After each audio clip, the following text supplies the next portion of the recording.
হালাল এবং হারামের মাঝে পার্থক্য নিয়ে ভাইয়ের বক্তব্যটি শুনুন। যেমন প্রেম হারাম। আপনি দেখেন মেয়ের মেয়ের মেয়ের ভাই আপনাকে কুপাইতে আসবে, মেয়ের বাপ মামলা হামলা ধমকি দিবে, মেয়ে রাতের বেলা কম্বলের নিচে ঢুকে কথা বলতে হবে, ঘর থেকে বাইরে কথা বলতে হবে, ভাবির মোবাইল, চাচির মোবাইল, বান্ধবীর মোবাইল, নানা মোবাইল, এই জায়গায় পায়ের মধ্যে ট্যাপ দিয়ে বান্ধা রাখবে মোবাইল, দমদমা কাড়ের উপর রাখবে মোবাইল, এক অশান্তি, হারাম। বিয়ের বিষয়টা আসেন,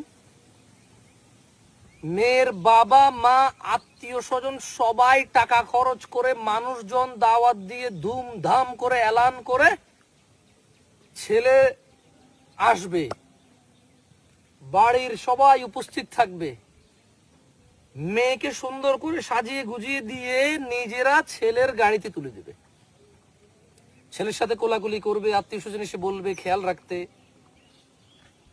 ছেলের মা এবং বাবা আগে থেকেই তাদের বাড়ি তাদের সামর্থ্য অনুযায়ী ঘর দুয়ার সাজিয়ে রাখবে, তাদের থাকার প্রাইভেসি নিশ্চিত করবে এবং তাদের দুইজনের একত্রিত হওয়াতে সবাই আনন্দিত হয়। হারাম আর হালালের এতটাই পার্থক্য। হারাম পৃথিবীতে যদি এত ডিফিকাল্ট হয়, তাহলে আখিরাতে কিয়ামতে এর কি ভয়াবহ শাস্তি থাকতে পারে কল্পনা করে দেখুন।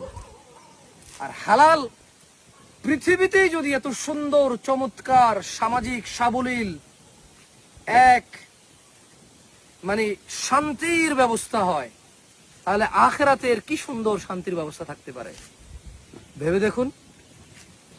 আমি যুবক ভাই ও বোনদের বলবো, হারাম থেকে বিরত থেকে বিবাহের যোগ্য করে তোলা নিজেকে।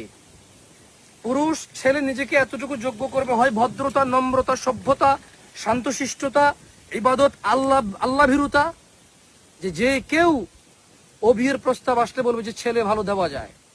মেয়ে নিজেকে এতটাই সংরক্ষিত রাখবে, কেউ যখন হন্য হয়ে খুঁজবে যে একটা ভালো মেয়ে লাগবে, চরিত্রবান মেয়ে লাগবে, সবাই বলছে ওই যে অমুকের একটা মেয়ে আছে, আমরা তেমন কিছু জানি না ওর সম্পর্কে, এই জন্য সে চরিত্রবান। কারণ আসলে তার ব্যাপারে কিছু ভালো মন্দ কিছু শোনা যায় না, সে আছে এটাও কারো মানে মাথায় নাই, কারণ তাকে সচরাচর দেখা যায় না, তার ব্যাপারে কোনো আজে বাজে শোনা যায় না, আর সে নিজেও ভালো। আমি আমার যুবক যুবতী ভাই বোনদের বলবো, নিজেকে বিবাহের যোগ্য করে তোলো, নারী অথবা পুরুষ, ছেলে অথবা মেয়ে উভয়। জাকুমুল্লাহ খায়ের। আসসালামু আলাইকুম ওয়া রাহমাতুল্লাহ।